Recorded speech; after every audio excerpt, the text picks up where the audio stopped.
You've got the Blues and Arts Hour on 103.9 WYAB, brought to you by Blue Cross Blue Shield of Mississippi and Small Town Music. I'm Chris Davis, your host.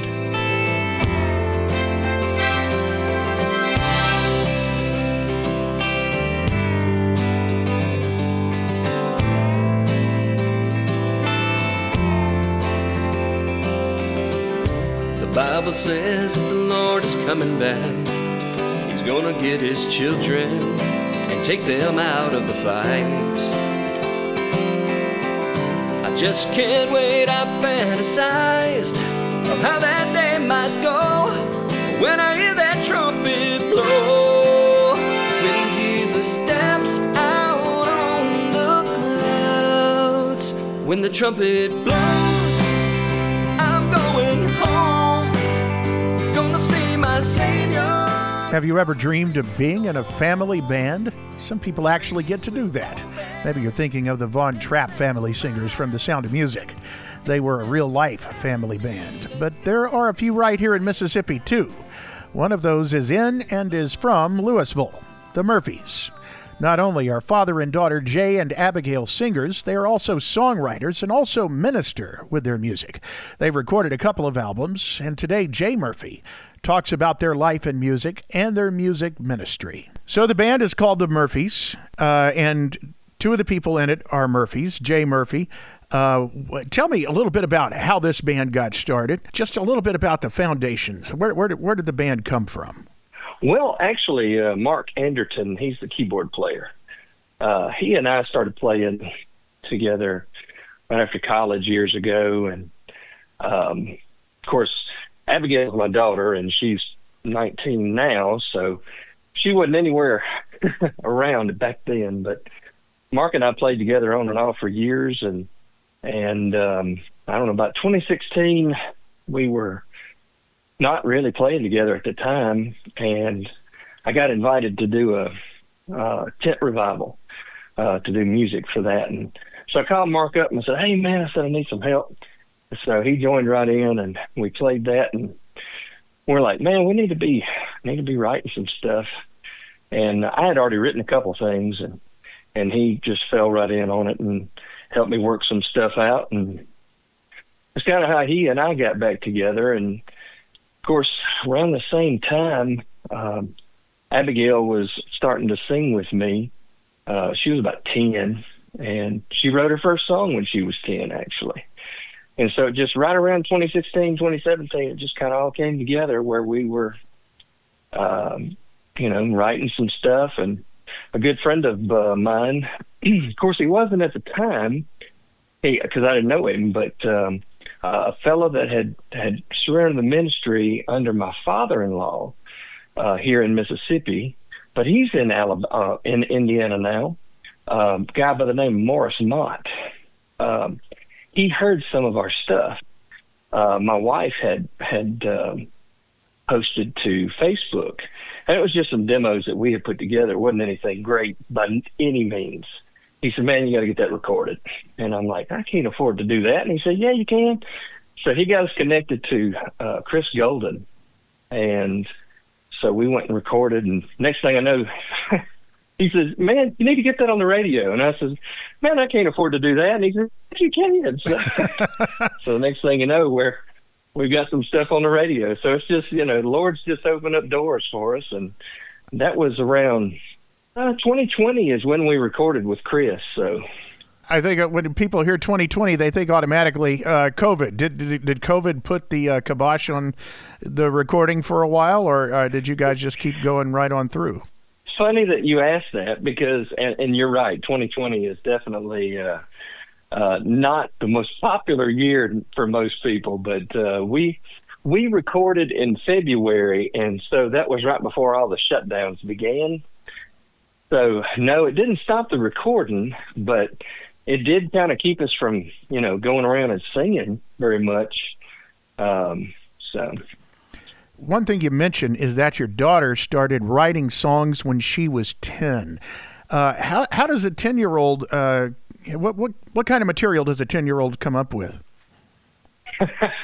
Well, so she has always she's like me. She gets up in the morning, she's got a song in her head. I mean, it's just my wife. It drives her crazy, I think, because I'm just sitting there and she'll see that my fingers are tapping on something, almost like I got ADHD or something, and she'll say, "Are you singing or humming a song?" And I'm like, "Yep, guilty as charged." Well, Abigail's the same way. And back then, you know, she'd be in the bathroom getting ready, and I'd hear her just making up songs and singing. And so she calls me one day at work, and she says, "Daddy, I wrote a song." And I'm like, "Yeah, okay, you know, because I'm like you know, what kind of song is a 10-year-old going to write?" And she's like, "No, Daddy, I really wrote a song." I'm like, "Great, baby." Well, I said, "Well, check it out when I get home." So I got home and grabbed my guitar. I said, "All right, tell me all about this song." And it was actually pretty good. She didn't have like any chords or anything, but she did kind of have a melody. And so I put some chords to it and kind of helped her refine the lyrics a little bit. And we recorded it. It's on our first album called He's Here. I don't want you to think for any second that I was casting doubt at all that a 10-year-old could write a great song, or anybody who doesn't play an instrument, because, you know, we have some great songwriters in this world who don't play an instrument and just come up with the melodies. And then, you know, we have musicians, gifted musicians, who put the melody with chords. Well, you don't have to apologize. Believe me when I tell you that I cast doubts on it. I did not expect it to be what it was, and I love the song still to this day. I love to sing it live. And you know, when we recorded, she was 13, and so you know, you can definitely tell the maturity in her vocals now as opposed to then, even though it was only like 5 years. When you go from 13 to 19, there's a lot of maturity there. So, what was it like to get a song on the radio? How did you do that? And what kind of radio was playing it? Well, I had asked when Morris Mott was telling me, "Hey, you got to get on the radio," he told me to talk to Chris about who could promote it for us. And so Chris had recommended a couple folks, and one of the guys whom he really, really liked, the guy fell sick and wasn't able to do anything. So he gave me a couple of other different names. Tommy Smith is one of those out of Texas, Tyler, Texas. And so we gave Tommy a call, and of course he's worked with Chris a lot. And so he listened to it. He said, "Man, I love it." And so he started recommending, you know, which songs to put on the radio, and we'd have a conversation about it, and then he started promoting us and putting them on, and I think we released 5 off our first album, and then we are on our second song from our second album now, which is Hand in Heaven. Okay. So how do you promote these live? I know you mentioned that you play tent revivals sometimes. I'm assuming you go around to different churches that need people to sing. How are you guys doing that? Are you have an active touring band? Well, you know, this is going to sound maybe crazy. We have a Facebook account, we have a website, we have Instagram account, and it's pretty much just word of mouth. I don't call people and say, "Hey, you know, how about us come sing for you?" I don't have any problem with anybody else doing it. I've just always been the kind of person, I hate promoting me. And so it's the calls that we get are just from word of mouth. And so we just answer those calls and go, and then they kind of recommend us, or somebody hears us and gives us a shout. And so there's no real campaign to get us in anywhere. I'm not sure if that's exactly what you're asking me or not, but you know, we just had never done anything like that. Yeah, so you don't have a booking agent or anything like that. No, sir. Okay. So, but the Lord keeps us pretty busy. Coming up, the adventure of recording original music. You're listening to the Blues and Arts Hour on 103.9 WYAB. You've got the Blues and Arts Hour on 103.9 WYAB, brought to you by Blue Cross Blue Shield of Mississippi and Small Town Music. I'm Chris Davis, your host, and today you're hearing from Jay Murphy of The Murphys, a Christian group based in Louisville that has 2 albums out now, and they sing wherever they are wanted. you know, when you listen to the music and you talk about word of mouth, there are going to be a lot of people who are attracted to the music that I've heard. People who believe, and I would assume that these songs are being used for not only for people who already believe, but also for some discipleship, some attempted witnessing. I hope so. That's you know, I don't mind whatsoever being, you know, Christian entertainment, if that's what we want to call that. But you know, our heart is ministry. We tell everybody that we're ministry first and music second. I'm actually a pastor, and so my heart is in sharing the gospel, and we always do that everywhere we go. In fact, when we set our table up, we always have Bibles that we give away. We don't charge for those, and you know, we just want to make sure that everybody knows Jesus, because man, I want to take as many to heaven with me as I can. Well, something I saw on your Facebook page was a mention about the Gideons. Are you guys involved with that, or do you just support what the Gideons do? Well, we do support it. In fact, they come into our church every year. But I'm really good friends with a lot of Gideons, and they just have us come sing for them at their annual banquets and different functions. A pretty good bit. Okay. I know you mentioned that you have a hard time self-promoting, and I think a lot of people who are, number one, believers, you know, you got some humility there because of that. It's kind of innate in the believer, but also because we're Southern, and it's just maybe not how we're built or geared. But I'm going to get you to self-promote a little bit here. Okay, I understand. Yeah, we got to talk a little bit about... well, I want to talk about the actual recording process. What was it like whenever you guys were in the studio for the first time and you'd never done it before, and you had, I'm assuming you got to choose some musicians, maybe the producer chose some musicians. What was that whole process like for you? Well, sure. We ended up talking with Chris. Chris chose all the musicians. He has somebody that plays music will understand what I'm about to say, but there are certain people that you just click with, you know, and when you're playing, you can read each other, and you know what the other is about to do. And, you know, even though professionals are really good at what they do, there's still just a click that happens between a lot of musicians. So that was, you know, that's been the way it is with all of the folks that we've ever dealt with. But we got invited to come to their studio, to Chris's studio, and of course he had the musicians lined up. They came in, and I'll be honest with you, the whole process blew us away. You know, you were asking what was it like? We were absolutely just in awe of the entire thing. So I had 11 songs on our first project I had made demos for. So, and the demos were not the end all be all, but it was to give the studio musicians a really good idea of where, you know, we were really kind of headed with it. And of course, Mark, the keyboard player, he went and he recorded some keyboard parts. I'm acoustic guitar player, but I didn't want to be on the album as far as that goes. My voice is on there, but I wanted what I call real guitar players to play.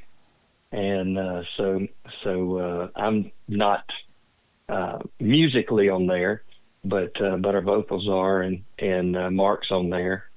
But we went into the studio, and those guys came in, and they listened to our demos, and the next thing you know, man, they're playing it, and it was so awesome to hear somebody playing, you know, our music, something we wrote, and making it sound so good.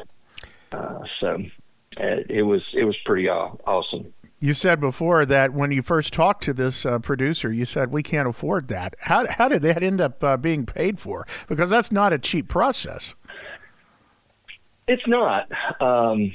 Well, that's just something else the Lord opened up doors on. I saved every dime that I could, whether it was birthday money, Christmas money. I'm a graphics artist, so I do some work on the side. Every bit of that went into it, and then people just donated. They found out we were going to go, and of course, usually when you go somewhere, they're like, okay, well, you're going to pay a little bit up front, and then you'll pay the rest when it's finished. And each producer is going to do it a little bit different, but that was kind of how we did it the first time. And so I was like, okay, well, I don't have to have the full amount up front, but we had almost all of it right there. I said people just found out, close friends and, people that believe in what we do. And we had a lot of support. So it was wild. It was a God thing for sure.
That song is called Hand in Heaven. It features Abigail Murphy, who is a songwriter in the group, along with her father, Jay, and that is the song that is currently being heard on Christian radio. Coming up, how a second album came to be for the Murphys. You've got the Blues and Arts Hour on 103.9 WYAB. You're listening to the Blues and Arts Hour on 103.9 WYAB, brought to you by Blue Cross Blue Shield of Mississippi and Small Town Music.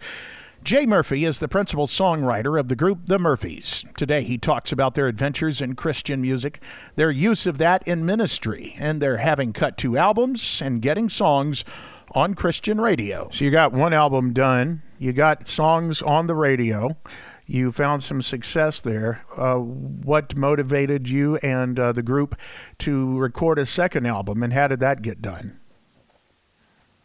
Let me back up 1 second, if I may. So we were, before we ever recorded the first one, we were going around and singing, and we had obviously the songs written and recorded CDs, not because we thought, hey, let's do this, let's get in magazines, let's try to be something. We just wanted some CDs. That way, if somebody asked for one, we have it, because we didn't have any prior.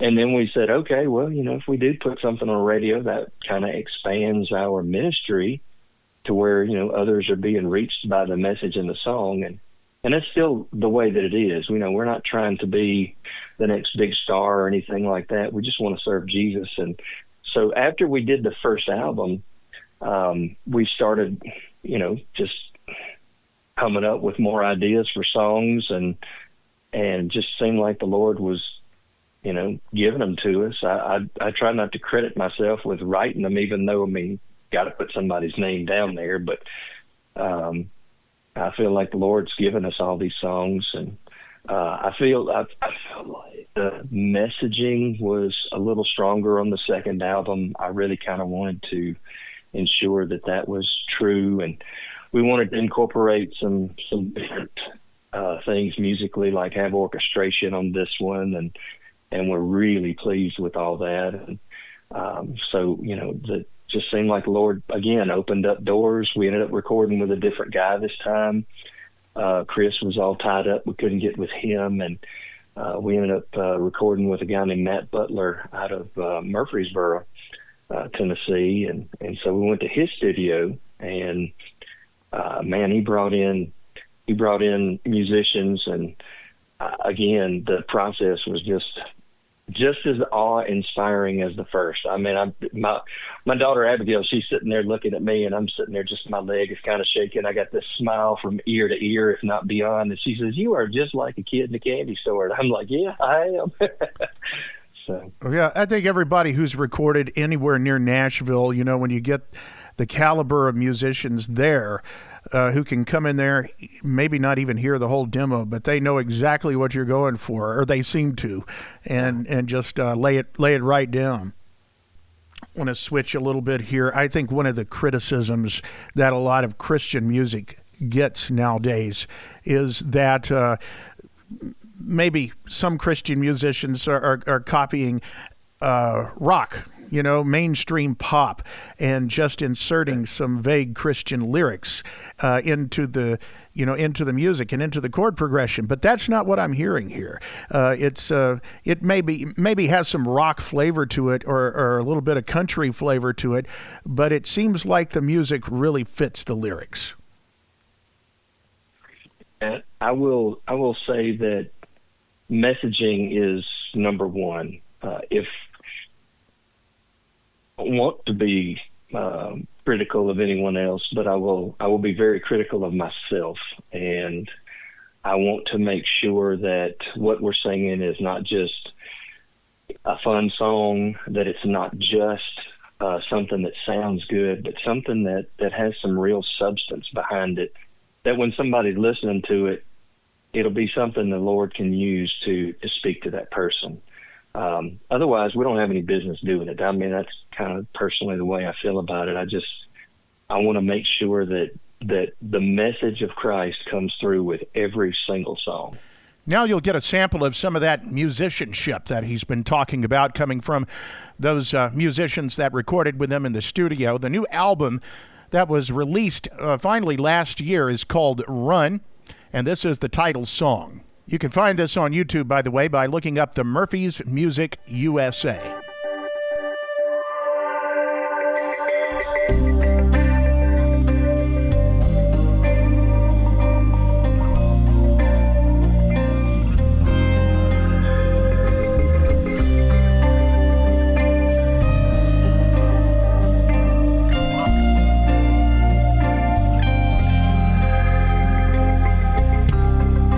Thunder in the distance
The song is called Run. It's the title track of the Murphys' new album. Coming up, you'll find out how the Murphys are putting their music to use for a cause that they believe deeply in. You're listening to the Blues and Arts Hour on 103.9 WYAB. You're listening to the Blues and Arts Hour on 103.9 WYAB, brought to you by Blue Cross Blue Shield of Mississippi and Small Town Music. I'm Chris Davis, your host, and today you're hearing from the Murphys and Jay Murphy, who is one of the founders of the group. They sing and play Christian music and support Christian causes. You guys are going to be participating in something in January here with Pro-Life Mississippi. Tell me a little bit about that event and how y'all got involved in it. It's going to be at the Ag Museum. They'll be having a banquet there. We have been involved in Pro-Life Mississippi for quite some time. The way that came about, it goes back to 1993, surprisingly. In Philadelphia, Mississippi. My wife is from there, and there is a lady that started a CPC, a crisis pregnancy center there. And the church that my wife's dad was pastoring was very involved in that. So we got involved in it, and it's kind of been a passion of ours ever since. When we got married, my wife had some health issues and was told that she may not ever get pregnant. And for 13 years, we wanted a child, and didn't seem like, the Lord was going to bless in that way. But after 13 years of marriage, he did. And so Abigail came along. The ministry that the crisis pregnancy centers do is always just kind of been something near and dear, because here's so many folks that want to go out and discard the life that's inside of them, and then you have people like us, my wife especially, that's just dying to have a child and can't.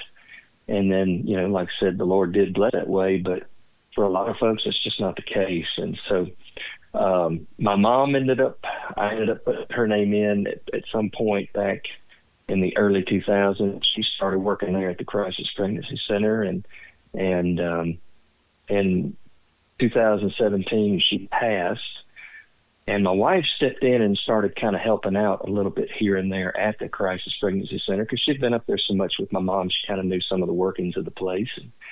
So I wrote a song. I feel like the Lord just gave it to me, and I helped me pen it, but it's called Choose Life. It's the title track for our first album. And whenever we wrote this song, somebody from my church was doing some work with Pro-Life Mississippi, and they told them about us. So they called us and said, "Hey, we heard about a song that you've written. Can we hear it?" And I'm like, "Yeah, sure." So I just sent them this little recording that I had, and they said, "We want you to come sing it for an event that we're doing at the Capitol out on the lawn." And I said, "Oh, sure." So we went and we sung it, and that just began our relationship with Pro-Life Mississippi. So when we released, they were like, "Hey, we want to help promote that song." And so I sent it to them. Choose Life Mississippi also stepped in, and we recorded a video. And when we recorded it, we tried to include all of the pro-life organizations around, or that have had any kind of dealings with us. There's one out of Indiana that's a part of the video, actually. But that's how we got involved with Pro-Life Mississippi. So they've helped us promote that song, and they've had us come sing at several of their events, and then we've actually just kind of volunteered to help with various events that they've had, and now we get an opportunity to go back and sing Choose Life once again for them in January. Been so hard on you, no one to see you through, overwhelmed by what might be only one solution you can see, feeling like you've reached the end, cause deep down there's a life within. Many voices say that it's your choice to take a life that has no voice. It may not be easy, the road too hard to choose.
so many care, and they're here to show you why.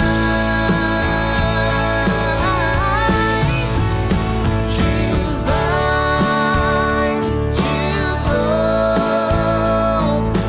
Give them a chance to live and see the beauty God made for you and me. Choose right, choose love. Gotta be brave and see it through. One touch will steal your heart from you. Choose life.